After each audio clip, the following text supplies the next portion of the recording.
Hey, good morning. I'm Maria Lazignoli. It's 10:30 right now, live in the WCCO newsroom. Remember, I'll be with you here at the live desk each weekday morning at this time with live updates and breaking news.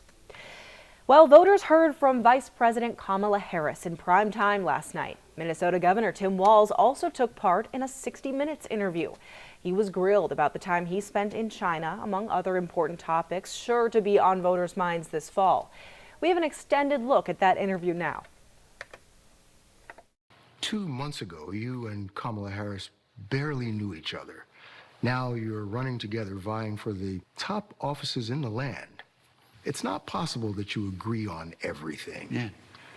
What have been some disagreements you've had since you became a team? Well, she probably disagreed with, you said, Tim, you need to be a little more careful on how you say things, whatever it might be.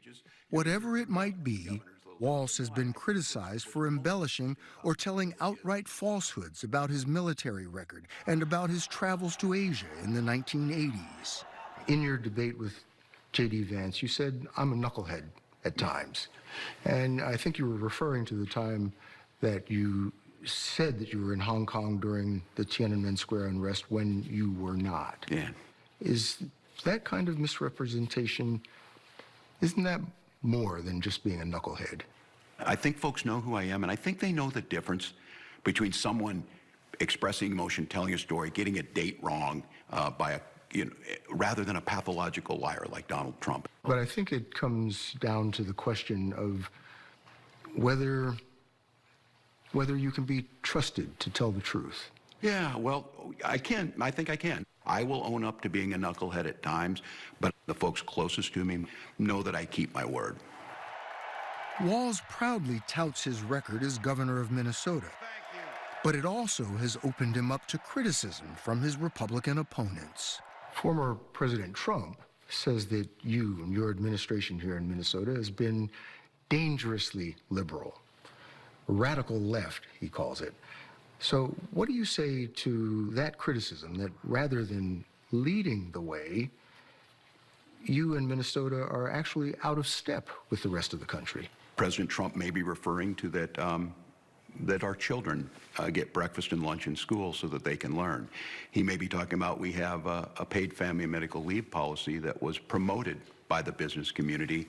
Donald Trump spends his time tearing down states rather than lifting up the things we do, the best of it. Donald Trump's critiques of that, not only are they wrong, but I'm waiting for what is his solution. Here in Minnesota, we're so optimistic we walk on water half the year. It was that kind of humor and candor that helped land Tim Walz the job as Kamala Harris's running mate. Before you joined the ticket, you called Republicans weird. And that's sort of become a rallying cry for Democrats. Why do you think that label stuck?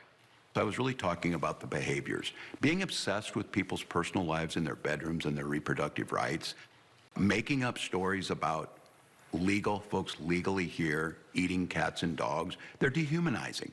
They go beyond weird because I said this, it becomes almost dangerous. Let's debate policy in a real way, and let's try and find an objective truth again. God bless America. And Governor Tim Walz also made his late-night debut Monday, appearing on ABC's Jimmy Kimmel Live. The pair covered a lot of ground, with topics ranging from the October 7th terrorist attack on Israel to building high school prom sets with his wife Gwen.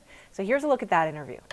Yeah, I feel like you're a real person. I mean, I thought maybe like our fantasies conjured you up. We're like, we need a really nice man to come in and help us. Wow. And here you are. Yeah. Can you really control the weather? And be honest with me, because I have a pickleball game this weekend. I love you could just dial it down a little bit. It's been a little bit hot here in Los Angeles. Yeah, it never ends, does it? No, it does not end. The election is 4 weeks from tomorrow. Yeah. You know that. What are you thinking of today? What is on your mind today? Yeah, well, good to see all of you here. Today, I think little heavy today. I think most of us know a lot of folks have heavy heart today. It's the 1-year anniversary of the Hamas terrorist attack in Israel. And I think for many of us, there's 1,200 folks dead, 46 Americans. And Vice President and I talking about making sure that it never happens again, that Israel's secure and the hostages are brought home. And and the humanitarian crisis in Gaza ends. So these are things that we all talk about.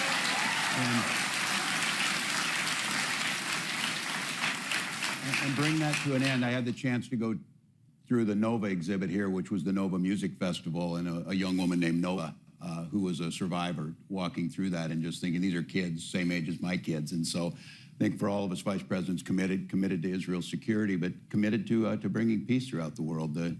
Noah said, you know, we just want to dance again. That's what we want to do, and I think that's a sentiment. It must be. I've been thinking about you a lot this week, and I've been thinking it must be so strange to have been a social studies teacher and now to be in the middle of the very things that you were teaching. It's strange that Jimmy Kimmel thinks about me. So, that is strange. So yeah, it's different. So I wasn't great in social studies, I have to admit.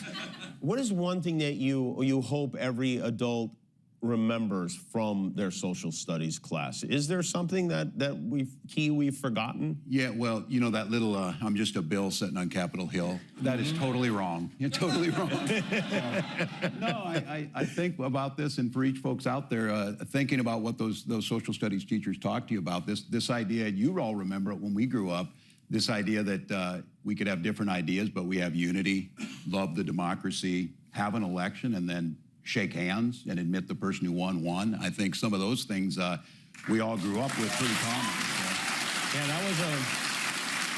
that seemed to be the biggest moment of the debate when you talked to J.D. Vance and you asked him, you know, do you believe Donald Trump won the election? And he wouldn't answer. That should have been the lead, don't you think? Yeah. Like 85 minutes before. Yeah. It's crazy. Although you have to remember also the last vice president who said he thought Trump lost the election wound up being chased out of the Capitol building. So it is something, it probably was in the back of self-preservation mode. Yeah.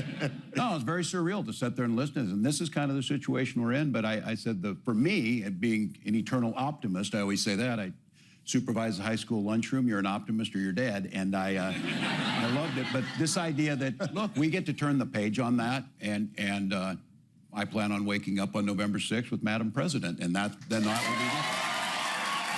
Seems like okay. Would you go to the prom and watch and make sure the kids weren't touching each other too much? My wife and I built the proms. What do you mean? And nothing. You have to build the set. So if it's, you know, under the sea or whatever, you build an undersea set. And then we did, you know, a night in Paris. You build the Eiffel Tower. And for me, as my wife says, nothing in moderation. She says you couldn't just go vote and then you have to run for Congress and you do all this. But so we would build these elaborate proms and the sets together. And that's so crazy. And now you're in this position. I would imagine for your wife, must be something that you guys look at each other from time to time and go, how did this happen? Yes, and she just shakes her head and says, it's just the way it goes with us, I guess. There's nothing in this. So we're both teachers, and you just kind of throw yourselves into it. But I think Vice President Harris talks about this. It's the beauty of America, truly. Where could a girl from Oakland, a middle-class family, a single mom, and a kid from Nebraska, and she says this to me, and she says, and look, we're running for president and vice president. It's something. And she said, that's America, though. And today, Governor Walz will be in the Southwest campaigning for Vice President Harris.